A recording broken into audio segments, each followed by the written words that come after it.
নূরে মুজাসসাম হাবিবুল্লাহ হুজুর সাল্লাল্লাহু আলাইহি ওয়াসাল্লাম তিনি শান মুবারক করেন নারী হলো গোপনীয় সত্তা, অর্থাৎ সে পর্দায় থাকবে। কোথায় থাকবে? মুমিন মুসলমান যারাই এই আওয়াজ তাদের কানে যাচ্ছে অবশ্যই পর্দাকে গুরুত্ব দিতে হবে। এটা বলার জন্য আল্লাহ রাসূল সাল্লাল্লাহু আলাইহি ওয়াসাল্লাম উনার হুকুম এবং যদি পর্দা মেনে চলতে পারেন তাহলে আপনার বংশে আপনার পরবর্তী জেনারেশন যারা আসবে সবাই সুখ এবং পবিত্র থাকবে। আল্লাহু আকবার। মুমিন মুসলমান ছেলে মেয়েকে যদি বাজার শোনাইতে যান, ছেলে মেয়েকে যদি বাজার ছেলে মেয়েকে যদি পরিষ্কার চিন্তা মুত্তাকি বানাইতে চান, অবশ্যই আপনার পরিবারের মধ্যে পর্দার আমলটুকু থাকতে হবে। ঠিক না?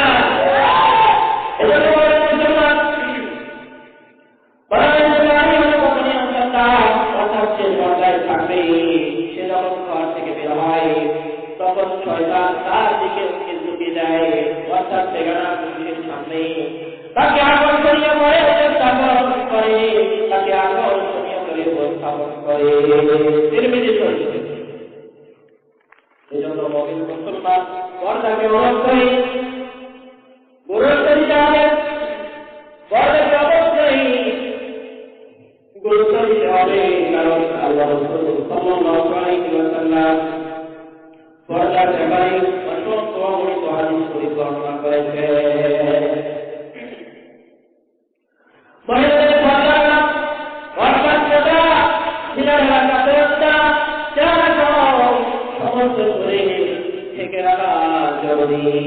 হাদিস শরীফে আরো ইরশাদ রয়েছে, হযরত উম্মুল মুমিনিন হযরত আয়েশা সিদ্দিকা রাদিয়াল্লাহু তাআলা আনহা বলেন, হজের সফরে আমরা নূরে মুজাসসাম হাবিবুল্লাহ হুজুর সাল্লাল্লাহু আলাইহি ওয়াসাল্লাম তার সাথে ছিলাম।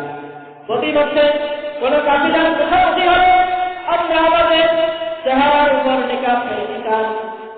অতঃপর কাফিলার লোকজন যখন অতিক্রম করে গেলে আমরা নিকাব তুলে দিতাম। সুবহানাল্লাহ।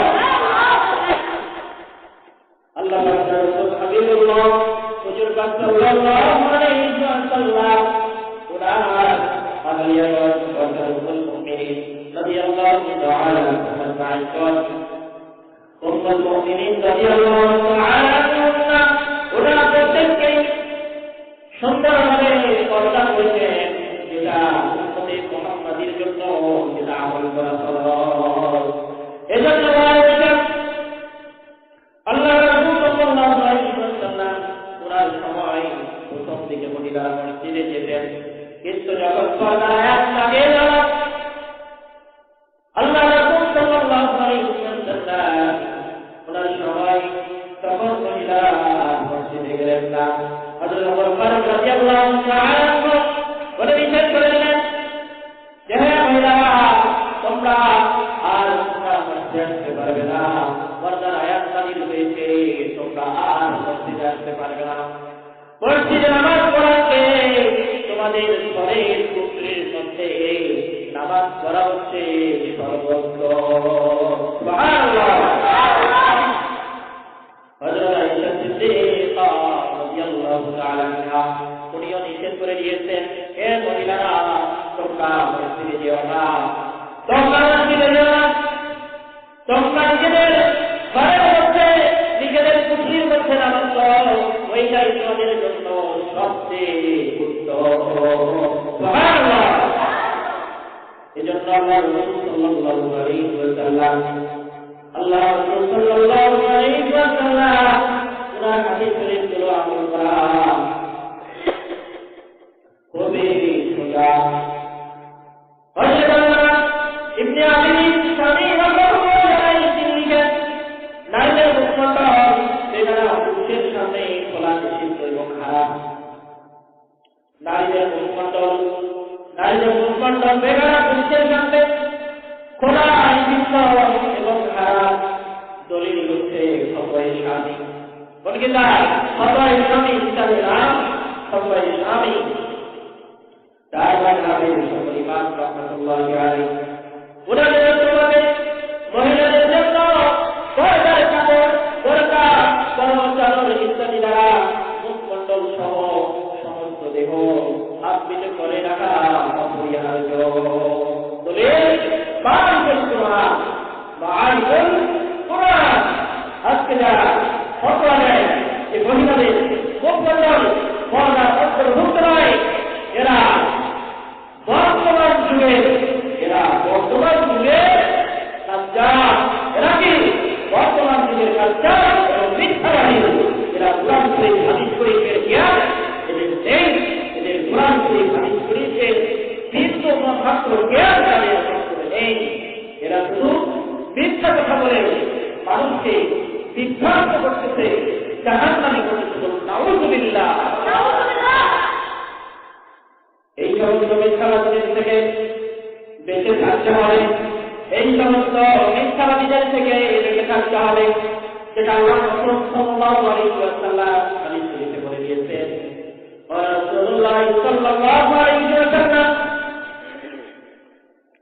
ইয়াকুলু ফি হাদিহি সালাতি ফাজালুনা কাজ্জাবুনা ইয়াকুলুনাকুম বিমা লাম তাসআউ আনতুম ওয়ালা আবাউকুম فإلهكم وإلههم لا يضلونكم ولا يشركونكم أعلمكم النبي والنبي والرسول والرسول سيد المرسلين إمام المرسلين خاتم النبيين حبيب الله وجل صلى الله عليه وسلم حديث পেশ করেছেন। কিয়ামতের পূর্বে আখিরি জামানায় কিছু মিথ্যাবাদীরা হবে, কিছু মিথ্যাবাদী বের হবে, কিছু কালচার বের হবে, কিছু কালচার বের হবে। তারা তোমাদের সামনে এমন মিথ্যা করা কথা বলবে, তোমরাও যেটা শুনি তোমাদের বাপ-দাদারাও সেটা শোনেনি। আজকে আমরা দেখতে পাচ্ছি আমাদের সমাজে, আমাদের দেশে কিছু ওয়াইকিং বের হয়েছে, তারা প্রচার করতেছে যে মহিলাদের মুখমণ্ডল পর্দা অন্তর্ভুক্ত কেউ অবশ্যই এরকম প্রচার করতেছে। এই সমস্ত মিথ্যাবাদীদের ব্যাপারে আল্লাহ রাসূল সাল্লাল্লাহু আলাইহি ওয়াসাল্লাম বলেছেন যে তোমরা তাদের কাছে যাবে না, তাদের কথাগুলো শুনবে না, তাদের কথাগুলো শুনে আমল করবে না, তাদেরকে তোমাদের কাছে আসতে দিবে না। কিন্তু আজকে দেখা যাচ্ছে মুমিন মুসলমান যেটা আল্লাহ রাসূল সাল্লাল্লাহু আলাইহি ওয়াসাল্লাম যেটা নিষেধ করেছেন ওইটাই আরো বেশি করে আমল করতেছে। আল্লাহ রাসূল সাল্লাল্লাহু আলাইহি ওয়াসাল্লাম বলেন, তোমরা তাদের কাছে যাবে না, তাদেরকে তোমাদের কাছে আসতে দিবে না। তাহলে কিভাবে? তাহলে তোমাদের ঈমান এবং আমলকে তোমরা হিফাজত করতে পারবে। সুবহানাল্লাহ। তাহলে তোমাদের ঈমান এবং আমলকে তোমরা হিফাজত করতে পারবে। সুবহানাল্লাহ। এজন্য মুমিন মুসলমান আল্লাহ রাসূল সাল্লাল্লাহু আলাইহি ওয়াসাল্লাম তার হাদিস শরীফকে অবশ্যই আমল করতে হবে। কিয়ামত আমল করে আসবে ইনশাআল্লাহ। অবশ্যই আমল করতে হবে। কারণ জাহান্নামের আগুন খুবই গভীর, জাহান্নামের আগুন খুবই কঠিন। যেই জাহান্নামে যাবে যারা বেপরদা করে চলে তারা থেকে না, যারা বেপরদায় চলে তারা অবশ্যই জাহান্নামে যাবে। তাদের স্থান হচ্ছে জাহান্নামে। আল্লাহ রাসূল সাল্লাল্লাহু আলাইহি ওয়াসাল্লাম মেরাজ শরীফ থেকে এসে উনি বর্ণনা করলেন যে আমি জাহান্নামের মধ্যে দেখলাম অধিকাংশই মহিলা মানুষ, অধিকাংশ মেয়ে মানুষ। আল্লাহ রাসূল সাল্লাল্লাহু আলাইহি ওয়াসাল্লাম উনি বললেন জাহান্নামের মধ্যে আমি লক্ষ্য করলাম সেখানে অধিকাংশ মহিলা মানুষ, অধিকাংশ মহিলা মানুষ জাহান্নামের মধ্যে। এই জন্য বলা হয়েছে আখিরি জামানায়, শেষ জামানায় অসংখ্য মহিলা মানুষ জাহান্নামে যাবে শুধু এই বেপরদার কারণে। কিসের কারণে? বেপরদার কারণে, পর্দা না করার কারণে।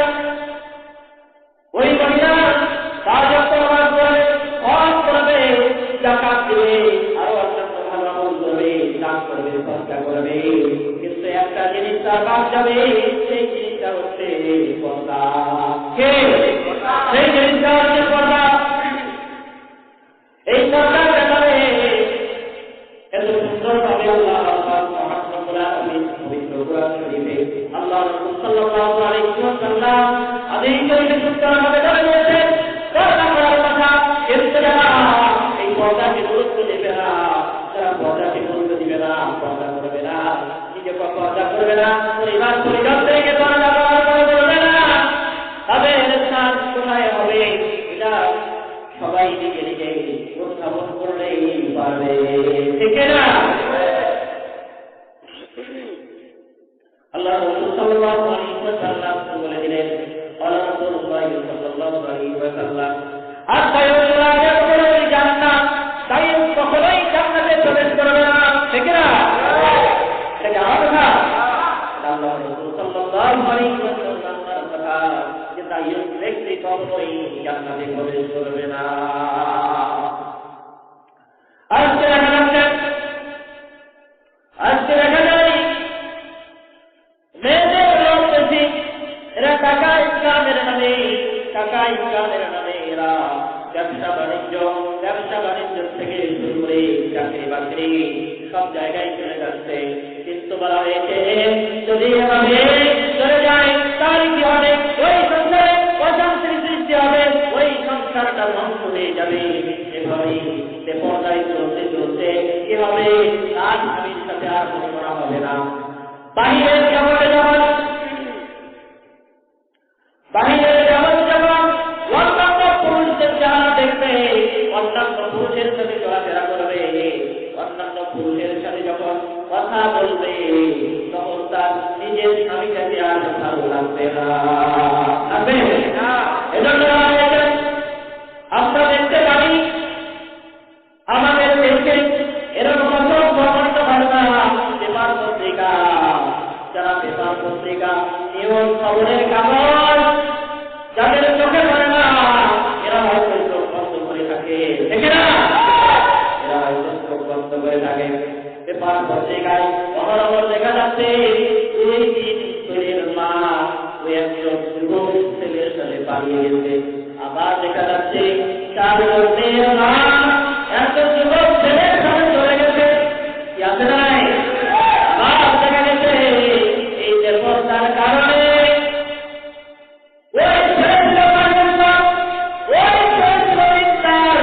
পরিবারের মধ্যে বড় ছেলে তার বাপের বড় ছেলে টাকা ইনকামের জন্য বিদেশে গেছে, তার ছেলেকে বিয়ে দিয়েছে। বলছে বাবা তুমি বিয়ের বাড়ি চলে যাও, বরযাত্রীর মেয়েকে বিয়ে দিয়েছে, বরযাত্রীর মেয়েকে বিয়ে দিয়েছে। বিয়ে দেওয়ার কারণে ওই ফ্যামিলিটা তো বরযাত্রীর ফ্যামিলি নয়, বরযাত্রীর ফ্যামিলি নয়। এই মাদ্রাসা পড়া মেয়েটি যখন ওই ফ্যামিলিতে গেল, যাওয়ার পরে ওই ছেলে ইনকাম করার জন্য আমেরিকায় চলে গেল, মালয়েশিয়ায় চলে গেল, সিঙ্গাপুর চলে গেল। দেখা যাচ্ছে আসবে 5 বছর পরে, কত বছর? 5 বছর পরে আসবে, 10 বছর পরে আসবে। কিন্তু দেখা গেল ওই মেয়েটা ওই বেপরদা ফ্যামিলির সাথে চলতে চলতে ওই মাদ্রাসার মেয়েটা ওই বেপরদা ফ্যামিলির সাথে থাকতে থাকতে সেও বেপরদা হয়ে গেল। এরকম আমরা দেখতে পারি আমাদের বাংলাদেশে পেপার পত্রিকা যারা দেখেছেন, যারা দেখেন, তারা অবশ্যই বুঝবেন যে বেপরদায় থাকার কারণে আজকে বাংলাদেশে অসংখ্য অগণিত ঘটনা ঘটতেছে, ঠিক না? এটা তো আমাদের মুসলমান। কেউ যদি বলে পর্দার বিষয়টা অত্যন্ত কঠিন, যে কঠিন মনে করবে তার কাছে কঠিন হবে, যে সহজ মনে করবে তার কাছে অবশ্যই সহজ, ঠিক না? যারা পর্দা করে চলে তাদের এ পর্যন্ত কোনো অসুবিধা হয়নি, ঠিক না? এবং দেখা যায় যে সমাজের মধ্যে যারা আলিম ওলামা, যারা সবচেয়ে বেশি আল্লাহ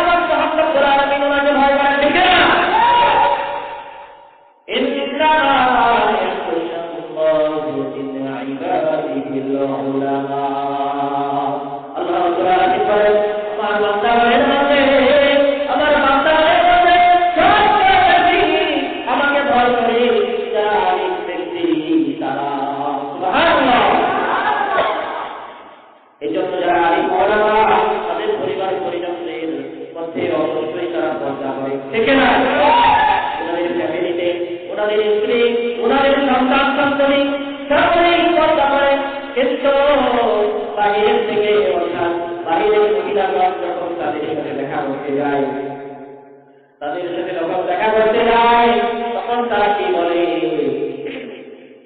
তখন তারা বলে যে আপনি কেমন করে এই চাল দেওয়ালের মধ্যে রয়েছেন, কেমন করে আপনি এই চাল দেওয়ালের মধ্যে আসবেন? আপনি তো বাহিরে ঘোরাফেরা করেন না, বাহিরের জগতে আপনি যান না, বাহিরে কেন যান না?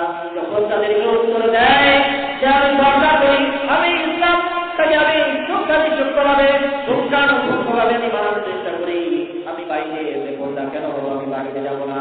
তখন ওই মহিলা বলে এভাবে এইটা কি একটা জীবন হলো? বলে এই ধরনের মহিলা আজকে আমাদের সমাজেও জন্ম নিয়েছে, ঠিক না? ইনিও পর্দা করবে না, আবার যারা পর্দা করে তাদেরকে কটূক্তি করে কথাবার্তা বলবেন যে এত পর্দা করে কি লাভ, এত পর্দা করে কি লাভ, আমরা তো বাহিরে আছি, আমাদের কোনো সমস্যা নেই, কিন্তু আপনার সমস্যাটা কোথায়? এই ধরনের মহিলা মানুষ আজকে আমাদের সমাজে আছে। এরা হচ্ছে জাহান্নামী। এরা কোথায় যাবে? জাহান্নামে যাবে। এজন্য জাহান্নামে যাবে, বেপরদা করে চলার কারণেই জাহান্নামে যাবে। আল্লাহ রাসূল সাল্লাল্লাহু আলাইহি ওয়াসাল্লাম বললেন আস-সাইয়্যিদু লা ইয়াদখুলুল জান্নাহ, সাইয়্যিদ ব্যক্তি কখনো জান্নাতে প্রবেশ করবে না। তাহলে যদি জান্নাতে না যায় তাহলে যাবে কোথায়? কোথায় যাবে? জাহান্নামে যাবে। যদি জান্নাতে না যায় তাহলে জাহান্নামে যাবে, অবশ্যই জাহান্নামে যাবে, ঠিক না? পর্দা করতে হবে, পর্দার করে চলতে হবে, পর্দা করে চলতে হবে। মুসলমান এটাই আমাদেরকে মনে রাখতে হবে, স্মরণ করতে হবে। এজন্য আমাদের মুসলমান পৃথিবীতে যত বড়ই আল্লাহ হোক না কেন, যত বড়ই আল্লাহ হোক না কেন, পরিষ্কার হোক না কেন, তাকে অবশ্যই পর্দা করতে হবে, পর্দা করতে হবে। আপনি মুমিন দাবি করেন, আপনি মুসলমান দাবি করেন, কিন্তু আপনার শরীরের মধ্যে পর্দা নাই, কি নাই? পর্দা নাই, পর্দা নাই। এই পর্দা না থাকার কারণে আপনার ওই পরিবারটার কোনো মূল্য নাই, আপনার ওই পরিবারের কোনো মূল্য নাই। অর্থাৎ আপনি দাবি করতে পারবেন না যে আমার এই পরিবার ইসলামিক পরিবার। ইসলামিক পরিবার তখনই দাবি করতে পারবেন যখন আপনার পরিবারের মধ্যে পর্দা প্রতিটা থাকবে, ঠিক না? পর্দা করতে হবে।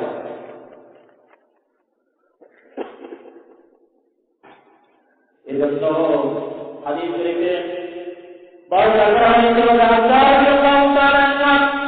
যিনি আব্দুর রহমান রাদিয়াল্লাহু তাআলা এর হযরত হাসান রাদিয়াল্লাহু তাআলা তিনি এগিয়ে আসলেন।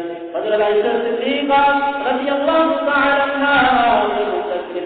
এমন অবস্থায় আসলেন যার শরীরে ছিল পাতলা, যেমন পাতলা যার শরীরে দেখা যায়, সেটা দেখে হযরত আয়েশা সিদ্দিকা রাদিয়াল্লাহু তাআলা তার পাতলা ওড়নাটা দেখে টান দিয়ে নিয়ে ফিরে ফেলে দিয়ে একটা মোটা কাপড়ের ওড়নাটাকে পরিয়ে দিলেন এবং বলে দিলেন পাতলা কাপড় পরিধান করা আর বস্ত্রহীন অবস্থায় থাকা। কারণ যদি তাদের সৌন্দর্য প্রকাশ পায়, বড় আকৃষ্ট হয়, তাহলে আল্লাহ পাকের দরবারে ব্যভিচারিণী হিসেবে সাব্যস্ত হবে। হুজুর সাল্লাল্লাহু আলাইহি ওয়াসাল্লাম ইরশাদ করেন, তুমি তোমাকে হিফাজত করো, নিজের আত্মীয়-স্বজন হিফাজত করো, পুরুষদের জন্য তাদের স্ত্রী ব্যতীত অন্য সকলের থেকেই নিজেদেরকে হিফাজত করতে হবে। আর মহিলাদের জন্য সন্তান সকলের কাছ থেকে সে যেন তাকে হিফাজত করে, তার সৌন্দর্য সে প্রকাশ না করে, সেটা রাসূল হাবিবুল্লাহ হুজুর পাক সাল্লাল্লাহু আলাইহি ওয়াসাল্লাম বলে দিয়েছেন। আর এই শরীফে যা বলেছেন, ওই ব্যক্তিরা রাসূল ওই ব্যক্তির উপর আল্লাহ পাক কোন মুসলমান ভাই বা কোন মুসলমান যারা ঠিকানা চন্দ্রের প্রতি দৃষ্টি করে তার প্রতি আল্লাহ মহান রব্বুল আলামিন ওনার লানত। কাজেই মহান সত্য বিচার সত্য বিচার অনেক হয়তো মনে করবে কঠিন কঠিন হবে, কঠিন মনে করলে কঠিন হবে, আর আমল করলে সেটা সহজ করে দিবেন কে? আল্লাহ রাব্বুল আলামিন অবশ্যই সেটা সহজ করে দিবেন। সুবহানাল্লাহ। আমল করলে সেটা সহজ হয়ে যায়। আর জামানায় ঈমান রক্ষা করা খুব কঠিন ব্যাপার। একটা লোক সকালে ঈমানদার থাকবে, আবার সন্ধ্যায় ঈমান হারা হবে, আবার সন্ধ্যাবেলায় ঈমানদার হবে, আবার সকালে ঈমান হারা হয়ে যাবে। ঠিক কিনা? এজন্য পবিত্র কুরআন শরীফ, হাদিস শরীফকে আমলগুলো খুবই সোজা। আবার কেউ যদি মনে করে কঠিন, তাহলে তার জন্য কঠিন হবে। আর যদি কেউ মনে করে যে তার জন্য সহজ, তাহলে তার অবশ্যই সহজ হয়ে যাবে। এই জন্য আমরা আমাদের পূর্ববর্তী আউলিয়া কিরাম রাহমাতুল্লাহি আলাইহি ওনাদের জীবনীতে আমরা দেখতে পারি যে ওনারা যে আল্লাহ পাক মহান রব্বুল আলামিন ওনার বড় বড় ওলি হয়েছেন। আল্লাহ রাব্বুল আলামিন ওনার বড় বড় ওলি হয়েছেন। কেন হয়েছেন? এই কারণে যে আল্লাহ পাক মহান রব্বুল আলামিন ওনারা আল্লাহ পাক মহান রব্বুল আলামিন যাদের মাধ্যমে ওনাদেরকে পৃথিবীতে পাঠিয়েছেন, অর্থাৎ ওনার মায়েরা ওনারা যে কত কত পর্দা করতেন সেটা কল্পনার বিষয়। সেটা আমরা সকলেই জানি যে হযরত আব্দুল কাদের জিলানী রাহমাতুল্লাহি আলাইহি ওনার কথা আমরা সকলেই জানি যে হযরত আব্দুল কাদের জিলানী রাহমাতুল্লাহি আলাইহি ওনার জামানার উনি একজন মুজাদ্দিদ ছিলেন, একজন মুজাদ্দিদ ছিলেন এবং উনি আল্লাহর রাসূল সুবহানাল্লাহ। বাকিরা যে ঘুমানো যাবে না, আপনারা এদিক থেকে মনোযোগী হওয়া যাবে না, সকলকে আমার দিকে খেয়াল রাখতে হবে। এজন্য খেয়াল রাখতে হবে। আর রাজনীতি অবশ্যই চোখে ঘুম ধরবে, কিন্তু কোরআন শরীফ হাদিস শরীফ শোনার সময় কখনো অমনোযোগী হওয়া যাবে না। কি যাবে? মনোযোগী শ্রবণ করতে হবে। আর কিছুক্ষণ কথা বলার পরে আমি শেষ করে দেব। এজন্য কেউ ঘুমাবেন না, রাজি আছেন সবাই? একটা তাকবীর দেন, তাকবীর লিল্লাহি তাকবীর, লিল্লাহি তাকবীর।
দিয়েছেন।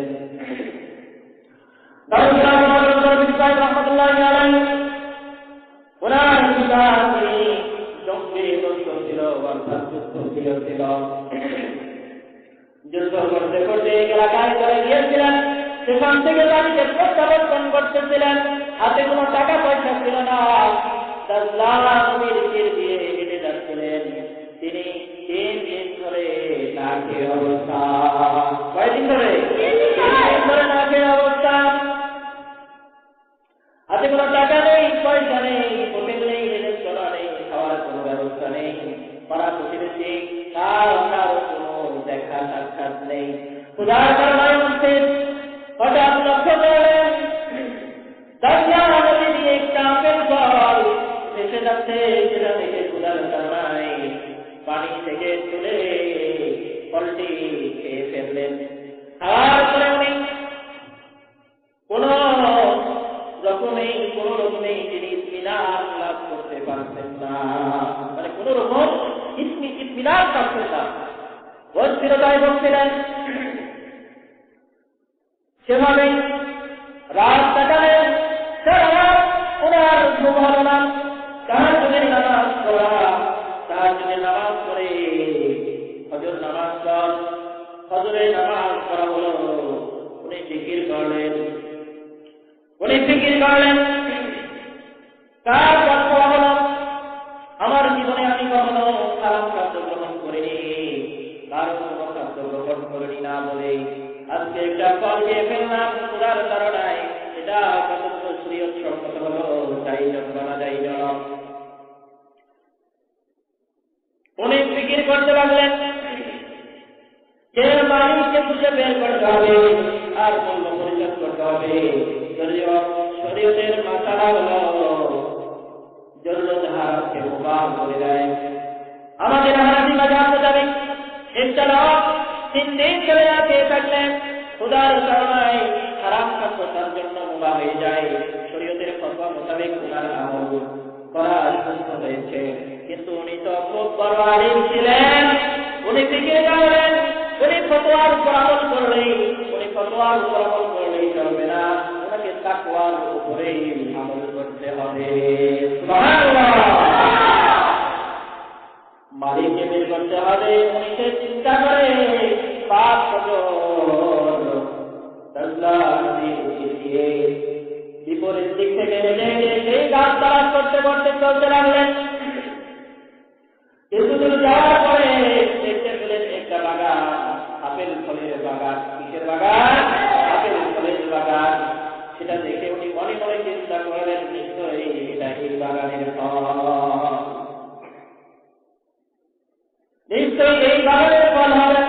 কারণ তার একটু গাছ নদীর পাড়ে রয়েছে এবং তার কিন্তু তারা নদীর উপরেই তুলে রয়েছে, যার কিন্তু ফল নদীর কিনারে রয়েছে এবং সেই গাছগুলোর দিকে কিছু ফল করে রয়েছে পানির মধ্যে। সেটা দেখে ইতমিনান বলেন নিশ্চয়ই আমি এই বাগানের ফল খেয়েছি। তাহলে বাগানের মালিককে বের করতে হবে, তার মূল্য পরিশোধ করতে হবে। উনি মূল্য পরিশোধ করার জন্য মালিককে তালাশ করলেন। মালিককে পাওয়া গেল না, কিন্তু মালিককে পাওয়া গেল। যিনি মালিক ছিলেন হযরত আব্দুল্লাহ নামাই রাহমাতুল্লাহি আলাইহি। উনি আল্লাহ পাক মুহাম্মদ সাল্লাল্লাহু আলাইহি ওনার মালিক ছিলেন। বাগানের যে খেদমত করতেছিল সে বলল আপনি অপেক্ষা করুন, কিছুক্ষণ পর মালিক আসবেন। হযরত আবু সালেহ রাহমাতুল্লাহি আলাইহি অপেক্ষা করতে লাগলেন। দেখা গেল কিছুক্ষণ পর মালিক আসলেন। মালিকের সাথে সাক্ষাৎ করলেন, সাক্ষাৎ করে বললেন আমি এসেছি একটা জরুরি কাজে। মালিক বললেন কি জরুরত রয়েছে আমার সাথে? তিনি বললেন আপনার বাগানের ফল খেয়েছি, আপনার বাগানের একটা ফল খেয়েছি, আপনাকে না বলে সেটার মূল্য পরিশোধ করতে এসেছি। আপনার বাগানের একটা ফলের কত মূল্য রয়েছে আমাকে দয়া করে জানালে আমি সেটার মূল্য পরিশোধ করব। সুবহানাল্লাহ। হযরত আব্দুল্লাহ নামাই রাহমাতুল্লাহি আলাইহি তার হয়ে গেলেন, আশ্চর্য প্রকাশ করলেন যে আপনি বলেন কি আমার বাগানে হাজার হাজার গাছ রয়েছে, লক্ষ লক্ষ ফল রয়েছে, অনেক ফল গাছ থেকে পড়ে যায়, নদীতে বেঁচে যায়, মানুষ কুড়িয়ে নিয়ে যায়, সেজন্য আমার কোনো বাধা নিষেধ নাই, আমি কাউকে নিষেধ করিনি। যেহেতু ফল নষ্ট হওয়ার চেয়ে ফল খেয়ে ফেলাটাই ভালো। আপনি একটা ফল খেয়েছেন, তার জন্য পরিশ্রম করতে হবে। এর পিছনে কারণ কি রয়েছে ব্যাপারটা খুব ব্যাপারটা করে বললেন যে আমার জীবনে কখনো কারো কাজ থেকে না বলে কিছু খাইনি। সুবহানাল্লাহ, না বলে কারো কাছে কিছু নেওয়া যাবে? কখনই নিয়ে যাবে না। কোন হারাম কাজ গ্রহণ করেনি, তবে খোদার জানাই দিন না খেয়ে থাকার কারণে গঙ্গা নদীর তীর দিয়ে ফিরে আসতেছিলাম, তখন একটা ফল পেয়ে খেয়ে ফেলেছিলাম। আমি সেটা আল্লাহ পরিশোধ করার জন্য এসেছি। উনি যখন ব্যাপারটা ভালো করে লক্ষ্য করেন, ভালো করে বললেন, তখন বাগানের মালিক হযরত আব্দুল্লাহ সাহাবাই রাহমাতুল্লাহ আলাইহি পুরার মাথা থেকে পা পর্যন্ত লক্ষ্য করলেন। একাধিকবার এই ছেলে যুবক কি বলছে, তার একেবারে পরিবেশ যাই নিশ্চয়ই সে আল্লাহ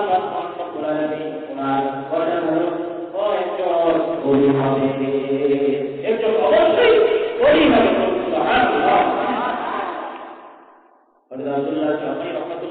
বললেন আপনি যদি মূল্য পরিশোধ করতে চান তাহলে মূল্য দিয়ে দিন, কত দিবেন? উনি বললেন আমার কাছে তো কোনো টাকা পয়সা নেই, যদি থাকতো তাহলে আমি আপনার বাগানের ফল খেতাম না। তখন আব্দুল্লাহ সাহাবাই রাহমাতুল্লাহ আলাইহি বললেন তাহলে আপনি কি করে ফলের মূল্য পরিশোধ করবেন? তিনি বললেন আপনি যদি আমাকে অনুমতি দেন তাহলে আমি আপনার বাগানে কিছু কাজ করে সে পারিশ্রমিক পাবো, যে পারিশ্রমিক পাবো সেটা দিয়ে আমি ফলের মূল্য পরিশোধ করব। সেটা আব্দুল্লাহ সাহাবাই রাহমাতুল্লাহ আলাইহি আরো কার্য হয়ে গেলেন। আপনি বলেন কি কাজ করে সেটার মূল্য পরিশোধ করবেন? ঠিক আছে, আপনি কাজ করতে থাকুন। আবু সালেহ মুসা জঙ্গি রাহমাতুল্লাহ আলাইহি পুরান কাজ করতে লাগলেন। অনেক দিন অতিবাহিত হয়ে গেল, প্রায় 12 বছর অতিবাহিত হয়ে গেল। একদিন হযরত আবু সালেহ মুসা জঙ্গি রাহমাতুল্লাহ আলাইহি হযরত আব্দুল্লাহ সাহাবাই রাহমাতুল্লাহ আলাইহি বললেন যে আমার আর কতদিন এ বাগানে কাজ করতে লাগবে, আর করা লাগবে, এ বাগানে আর কতদিন কাজ করতে হবে? অনেকদিন হলো বাড়ি থেকে এসেছি, আমাকে বাড়িতে যেতে হবে, আপনার ফলের মূল্য কত? হযরত আব্দুল্লাহ সাহাবাই রাহমাতুল্লাহ আলাইহি বললেন যে হ্যাঁ, আমি সেটা বলবো, আপনাকে বাড়িতে যাওয়ার অনুমতি দিয়ে দেওয়া হবে। আমার ফলের মূল্য কত মূল্য রয়েছে সেটাও বলা হবে, তবে আপনাকে আর কয়েকটা দিন ধৈর্য ধারণ করতে হবে। আমার আরো কিছু কথা আছে, শর্ত রয়েছে আপনার সাথে।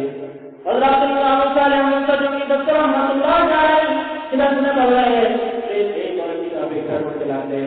কয়েকদিন পর হযরত আব্দুল্লাহ সাহাবাই রাহমাতুল্লাহ আলাইহি কেটে গেলেন, দেখে বললেন হে আবু সালেহ মুসা জঙ্গি রাহমাতুল্লাহ আলাইহি আপনি তো ফল খেয়েছেন, মূল্য পরিশোধ করবেন একমাত্র আল্লাহ পাকের সন্তুষ্টির জন্য।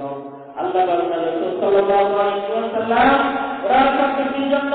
তাই যদি সত্যি হয়ে থাকে তাহলে আমার এই ফলের মূল্য পরিশোধ করা প্রয়োজন আমার কাছে। আপনার ক্ষমা নেওয়ার জন্য আর একটা শর্ত রয়েছে, যা আপনাকে পালন করতে হবে। সেই শর্ত হচ্ছে আমার একটা মেয়ে রয়েছে, সেই মেয়েটাকে আপনাকে বিবাহ করতে হবে। সেটা শুনে আবু সালেহ মুসা জঙ্গি রাহমাতুল্লাহ আলাইহি বললেন যে একটা ফল খাওয়ার সাথে একটা মেয়েকে বিবাহ করার সাথে সম্পর্ক কি রয়েছে? আপনার সাথে আমার জানা নেই, শোনা নেই, জানা নেই, পরিচয় নেই, কাজে এর মধ্যে কি সম্পর্ক রয়েছে? কিছুক্ষণ পর হযরত আব্দুল্লাহ সাহাবাই রাহমাতুল্লাহ আলাইহি বললেন যে আরো কিছু জানার বাকি রয়েছে। সেটা হচ্ছে সেই মেয়েটা, যে মেয়েটাকে আপনি আপনার বিয়ে করতে হবে, জানার পরে আমি আপনাকে ক্ষমা করব না। সে যখন কথা বলা হলো আবু তালেব মুসা জঙ্গি রাহমাতুল্লাহি আলাইহি মনে মনে ফিকির করলেন এমন একটা মেয়েকে বিবাহ করে তার অর্থনৈতিক খেদমত নেওয়া কখনো সম্ভব হবে না, বরং তাকেই খেদমত করতে হবে। কিন্তু মনে ফিকির করলেন যেহেতু আল্লাহ পাকের সন্তুষ্টি, আল্লাহ পাক রাসূল সাল্লাল্লাহু আলাইহি ওয়াসাল্লাম উনার হাবিবের সন্তুষ্টি, আল্লাহ পাক রাসূল সাল্লাল্লাহু আলাইহি ওয়াসাল্লাম উনার সন্তুষ্টি রয়েছে। যদি রাসূলুল্লাহ সাল্লাল্লাহু আলাইহি ক্ষমা করেন তাহলে পরকালে জবাবদিহি করবেন কি করে ইত্যাদি চিন্তা করে সম্মতি প্রকাশ করলে যদি আশীর্বাদের মূল্য পরিচয় করার জন্য আপনার মেয়েকে বিবাহ করতে হয় তাহলে আমি রাজি দিয়েছি, কোনো অসুবিধা নেই, আপনি ব্যবস্থা করুন। বিবাহের ব্যবস্থা করা হয়ে গেল, বিয়ে হয়ে গেল। হযরত আব্দুল্লাহ জামাই রাহমাতুল্লাহি আলাইহি হযরত আবু সালেহ মুসা জঙ্গি রাহমাতুল্লাহি আলাইহিকে বাসর করে পাঠিয়ে দিয়ে দরজার থেকে একটু দূরে দাঁড়িয়ে রইলেন। তিনি বুঝতে পেরেছিলেন ছেলের অর্ডার করবেন, কারণ ছেলে তো করে যান তার দ্বারা কোনো ঘটনা ঘটে নাই। স্বাভাবিক ঘরে প্রবেশ করা মাত্র দ্রুত গতিতে ঘর থেকে বাইর হয়ে আসবেন। বের হয়ে আসা মাত্রই হযরত আব্দুল্লাহ জামাই রাহমাতুল্লাহি আলাইহি ওনার সাথে দেখা। তিনি জিজ্ঞাসা করলেন আপনি ঘর থেকে বের হয়ে আসলেন কেন? হযরত আবু সালেহ মুসা জঙ্গি রাহমাতুল্লাহি আলাইহি বললেন হুজুর বেয়াদবি মাফ করবেন, আপেল ফল খাওয়ার জন্য তার বাচ্চার কারণে কাজ করতে হয়, একটা করতে হয়, তাহলে একটা বেগানা মেয়েকে দেখলে তার আপনারা কতটুকু আদায় করতে হবে সেটা আমার জানা নেই। আমি প্রবেশ করে দেখেছি, আমি ঘরে প্রবেশ করে দেখেছি আপনি যা বলেছেন তাই করে তাই দ্রুত গতিতে বের হয়ে গেছি। আল্লাহ জামাই রাহমাতুল্লাহি আলাইহি এ কথা শুনে বুঝলেন, একথা শুনে বুঝলেন তিনি যা চিন্তা করেছেন তাই হয়েছে। তিনি বললেন আপনি মনে ধারণ করুন, আপনি যাকে দেখেছেন সেই আপনার স্ত্রী, আপনি রাত অতিবাহিত করুন, যা বলার আমি সকালে বলবো, সকালবেলা বলবো। আবু সালেহ মুসা জঙ্গি রাহমাতুল্লাহি আলাইহি যখন রাত কাটিয়ে বের হয়ে আসলেন, আব্দুল্লাহ জামাই রাহমাতুল্লাহি আলাইহি বললেন আপনি তো রাতে বের হয়ে এসেছিলেন, যেহেতু যা বলা হয়েছে আপনি যা দেখেছেন বলা হয়েছিল দুলা বোমা নদীর চুক্তি। আমি যে অর্থে বলছিলাম হচ্ছে আমি বলেছিলাম যে বাবা সে পরপুরুষের সাথে কথা বলেনি কখনো, সে পরপুরুষের কথা কখনো শুনেনি, সে কোনদিন পাপ কাজের দিকে ধাবিত হয়নি, কোন বেকার পুরুষ তাকে দেখেনি ইত্যাদি। কারণ আমি এগুলো বলেছিলাম প্রকৃতপক্ষে আমার মেয়ে কোনো খুঁত নেই, কারণ যা বলা হয়েছে যা বলা হলো। তখন আবু সালেহ মুসা জঙ্গি রাহমাতুল্লাহি আলাইহি আল্লাহ রাব্বুল আলামিন উনার শুকরিয়া আদায় করলেন। উনি যেমন পরহেজগার, যেমন মেয়ে চেয়েছিলেন, আল্লাহ পাক রাব্বুল আলামিন যেমন মেয়ে উনাকে দিয়ে দিয়েছে। সুবহানাল্লাহ। আর সেই করে জন্মগ্রহণ করলেন গাউসুল আজম সাইয়্যিদুল আম্বিয়া হযরত নবী রাহমাতুল্লাহি আলাইহি। সুবহানাল্লাহ। এখন ফিকিরের বিষয় হুজুর পাক সাল্লাল্লাহু আলাইহি ওয়াসাল্লাম বলেছেন মেয়েদের সবচেয়ে ওই আমলটাই উত্তম, মেয়েদের সবচেয়ে ওই আমলটাই উত্তম। অর্থাৎ কোন পুরুষ তাকে দেখবে না, কোন পুরুষকেও সে দেখবে না, সেটা হচ্ছে সবচেয়ে উত্তম আমল। এবং সেই আমলটাই করেছিলেন পরমেশ সালেহ রাহমাতুল্লাহি আলাইহি উনার মা উম্মুল মুমিনিন হযরত ফাতিমা রাহমাতুল্লাহি আলাইহা, যার কারণে উনার জীবন পরকালে কামিয়াবি হাসিল হয়েছে। এবং আল্লাহ পাক রাব্বুল আলামিন ওনাকে এমন আওলাদ দান করেছেন যার উসিলায় আল্লাহ পাক রাব্বুল আলামিন এর জমিনে লক্ষ কোটি মানুষ হেদায়েত প্রাপ্ত হয়েছে, হেদায়েত প্রাপ্ত এবং নাজাত প্রাপ্ত হয়েছে। যদি কেউ সত্যি পর্দা রক্ষা করে চলতে পারে, পর্দা রক্ষা করতে পারে, এটা তার জন্য পবিত্রতার কারণ, তার জন্য নাজাতের কারণ। সুবহানাল্লাহ। এজন্য আল্লাহ পাক মুহাম্মদ কোরআনে বলেছেন, তোমরা তোমাদের সৌন্দর্য প্রকাশ করো না। আল্লাহ পাক মুহাম্মদ কোরআনে বলেন, দৃষ্টি অবনত রাখবে, নিজেকে হেফাজত করবে, এটা অবশ্যই পবিত্রতার কারণ, নাজাতের কারণ। সুবহানাল্লাহ। তার সাথে সাথে সৌন্দর্য প্রকাশ করো না, শুধু দৃষ্টি অবনত রাখলেই চলবে না, নিজেকে হেফাজত করলেই চলবে না, সাথে সাথে নিজের সৌন্দর্য প্রদর্শন করা যাবে না। কাজেই সবসময় পর্দা করে চলতে হবে, কারণ সবসময় আমল থেকে সব আমল থেকে পর্দা করা, কারণ সব আমল থেকে পর্দা করা ফরজ, পর্দা করতেই হবে। সুবহানাল্লাহ। অবশ্যই পর্দা করতে হবে। খাস করে মহিলাদের জন্য, তার জন্য দুনিয়া আল্লাহ পাক মুহাম্মদ আলাইহিস সালাম বলেছেন, তারা যদি তারা মুমিনাত হতে পারে, তাহলে তাদের জন্য পরকালে আল্লাহ পাকের নিকট আর কিয়ামত রয়েছে। সুবহানাল্লাহ।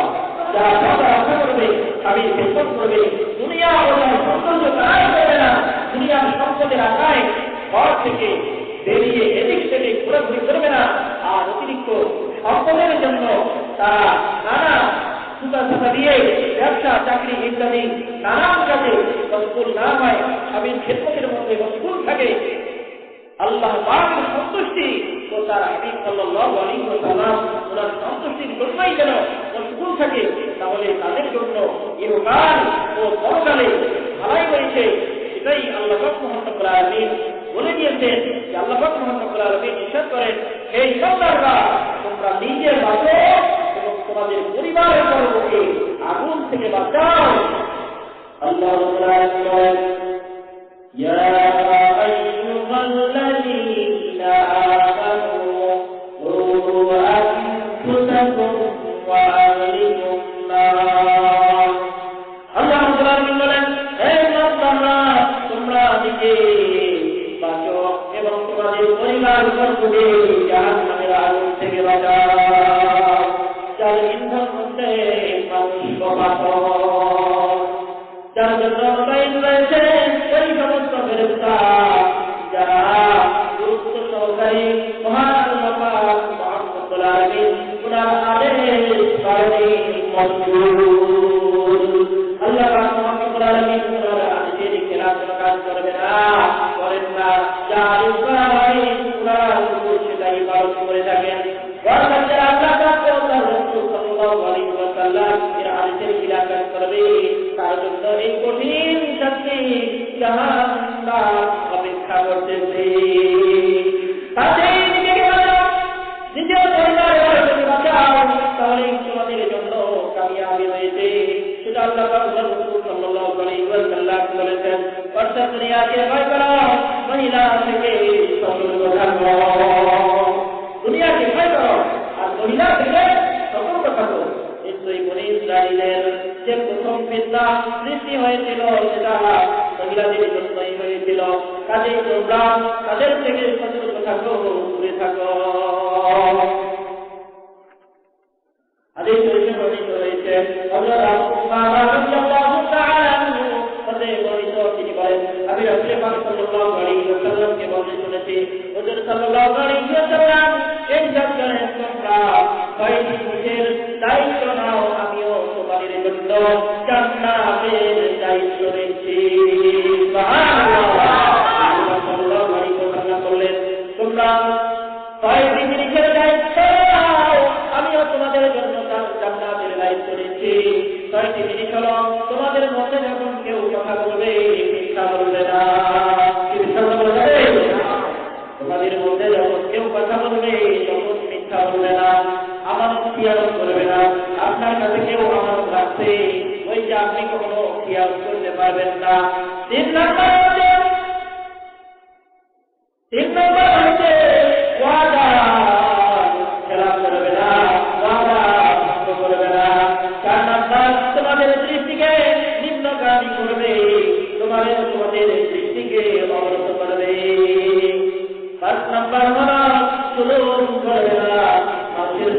করা যাবে যাবে আমাদের প্রতি জোর করা যাবে না জুলুম করবে না 6 নাম্বার তোমাদের নিজের ইজ্জত হেফাজত করবে তোমাদের নিজের ইজ্জত হেফাজত করবে বুখারী শরীফে আর বর্ণিত হয়েছে যে ব্যক্তি তার ইবাদত এবং ইজ্জত হেফাজতের দায়িত্ব নেবে আমি তার জন্য জান্নাতের দায়িত্ব নেব সুবহানাল্লাহ তাহলে বুঝা গেল যে আল্লাহ রাব্বুল আলামিন উনার রাসূল হাবিবুল্লাহ হুজুর পাক সাল্লাল্লাহু আলাইহি ওয়াসাল্লাম হুজুর পাক সাল্লাল্লাহু আলাইহি ওয়াসাল্লাম সুন্দরভাবে পর্দার গুরুত্ব বুঝিয়েছেন মুসলমানদেরকে উম্মতকে কিন্তু আজকে বোঝে না ইহুদি খ্রিস্টান বেঈমান মুশরিক ইহুদি নাসারা তাদের সিদ্ধান্তেই মুসলমান ব্যস্ত ঠিক কিনা পর্যন্ত ইহুদি নাসারা খ্রিস্টান বেঈমান মুশরিক তাদের মহব্বত মুসলমান অন্তর থেকে দূরে সরাই দিতে পারবে না তাদের মহব্বত জেলাতে ফিরে দূরে সরাই দিতে পারবে না ততক্ষণ পর্যন্ত ওই মুমিন মুসলমান আল্লাহ এবং আল্লাহ রাসূল সাল্লাল্লাহু আলাইহি ওয়াসাল্লাম ওনাদের সন্তুষ্টি হাসিল করতে পারবে না ঠিক না এজন্য মুসলমান একটু জিকির করি লা ইলাহা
ওনার মাথায় আঘাত করেছে তখন হযরত ওমর ফারুক রাদিয়াল্লাহু তাআলা বললেন আপনি বলেছেন লা ইয়াসুল্লাহু রাজুলুন বিমরাতিন ইল্লা কানা তারিকুহুমা শাইতান কোন বেগানা পুরুষ যেন কোন বেগানা মহিলাদের সাথে নির্বিলি একত্রিত না হয় কেননা তখন তাদের তৃতীয় বন্ধু হয় শয়তান আমি আমার হযরত হামজা রাদিয়াল্লাহু তাআলা এর সাথে বসেছিলাম যে হাদিস শরীফ স্মরণ হওয়ার সাথে সাথে জোর দিয়ে দরজা দিয়ে বের হওয়ার সময় চৌকাঠে মাথা লেগে মাথা ফেটে যায় এবার ফিকির করে চিন্তা করেন সাহাবায়ে কিরাম রাদিয়াল্লাহু তাআলা আনহুম কতটুকু পর্দার গুরুত্ব দিতে আমাদেরকে অবশ্যই পর্দা করতে হবে আমাদেরকে অবশ্যই পর্দা করতে হবে আমাদেরকে অবশ্যই নামাজ পড়তে হবে ঠিক না আজকে থেকে অবশ্যই নামাজ পড়বো যারা পর্দায় করেন অবশ্যই আজকে থেকে পর্দা করে চলবেন যারা ইসলামী শরীয়তের হুকুমগুলো মানি না অবশ্যই আজকে থেকে ইসলাম শরীয়তের হুকুমগুলি সুখভাবে পুঙ্খানুপুঙ্খভাবে অবশ্যই আমল করতে হবে আল্লাহ রাব্বুল আলামিন আল্লাহ রাব্বুল আলামিন সবার পরিবারকে যেন ইসলামী পরিবার হিসেবে কবুল করে নেয় এবং ছেলে মেয়েদেরকে পরিবার পরিজন যারা রয়েছে সকলকেই যেন পর্দায় চলার মতো তৌফিক দান করেন সকলে বলি আল্লাহুম্মা আমিন। আল্লাহ